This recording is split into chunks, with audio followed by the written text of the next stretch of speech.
Okay, now we'll look at the chord section at the very end of the piece, starting at measure 144. Now, what I'd like for you to do is first think about the important notes, the most important line in each group or in each one of these chords. And for the first grouping there, for the first measure, it's going to be the middle line. Okay, so it's B, starting with B. Right, that's your main melody line. Okay, and then we'll go on to the next one. For this one, it's the bottom line. G, E, G, F sharp. And then still the bottom line. Right, because if you look at the other line there, the one we just played, the top is just E. Right, so that's not a moving line. And the middle one is just B's. Right, so the moving line is obviously the most important line. So that's the one you want to try to bring out.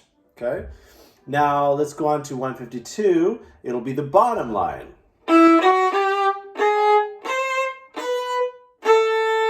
Okay, that's the main melody that you want to bring out. Let's do that again.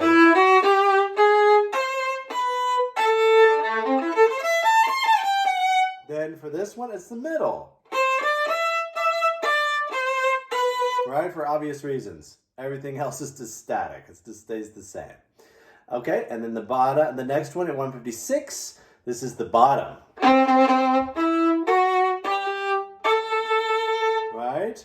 And then after that, we've got octaves mostly, and so there's a lot of it's a little bit different. Okay, so let's go back to the first one. So it'll sound something like this.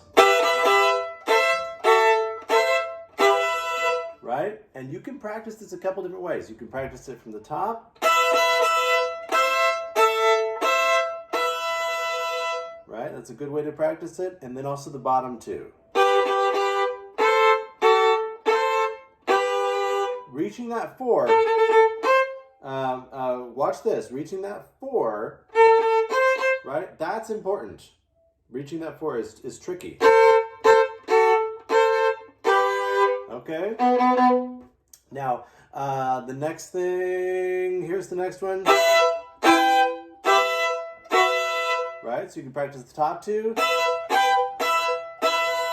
And you can practice the bottom 2. And so on and so forth, okay? So I'll do the next one, top 2. So hard, oh no.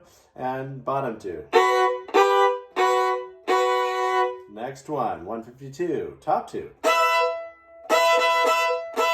Okay, so this one, and then we go up to third position, right? We have a 4 on the D and the 2 on the E. So, right, we open E and 2, right? So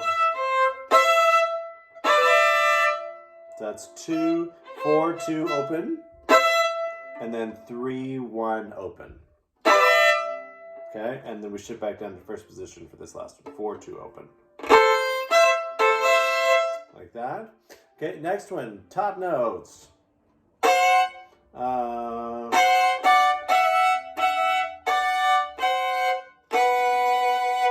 Okay, and then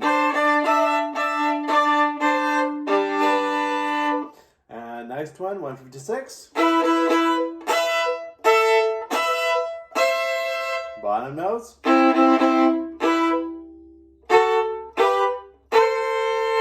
Right? Okay, now, then you put them all together, and it'll sound something like this.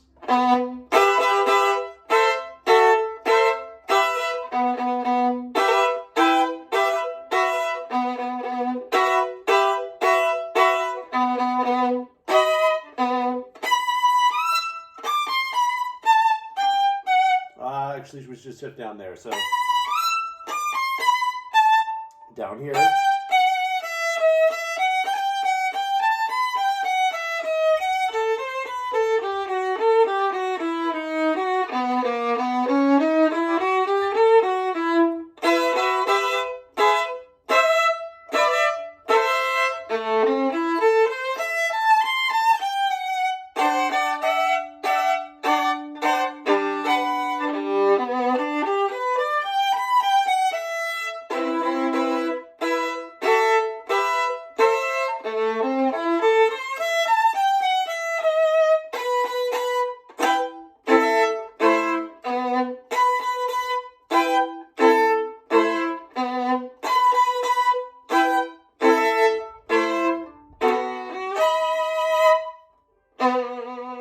and then we finish it off. Okay, so now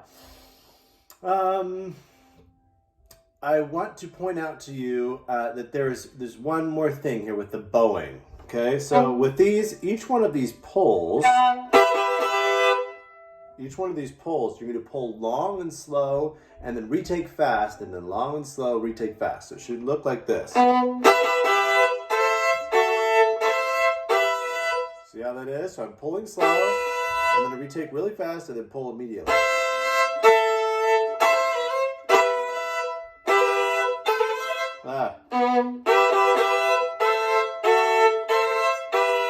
There we go. Okay, and then that gives us our max amount of sound, and also diminishes the amount of time in between the notes since we're doing down, down, down. This is hard to get, but you just try practicing and get right back away. Do a long take and then come right back, right? Okay, good. Now I'm going to throw in the last bit here. This video is getting long, but here at the very end,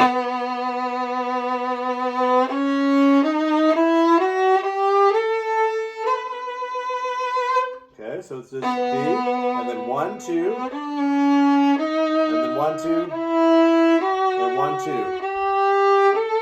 3, and then slide down to 3, 3, 2. And then 1, 2, 3, 1. 3,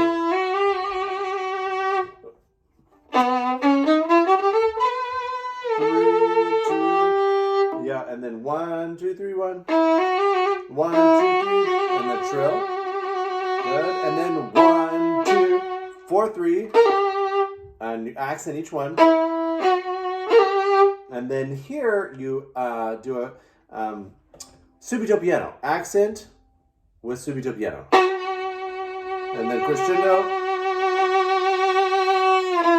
and slide down on the 2, and then increase the vibrato, and you should have a ringing open E string at the end. Hear that open E string ringing? Okay, so putting all that together.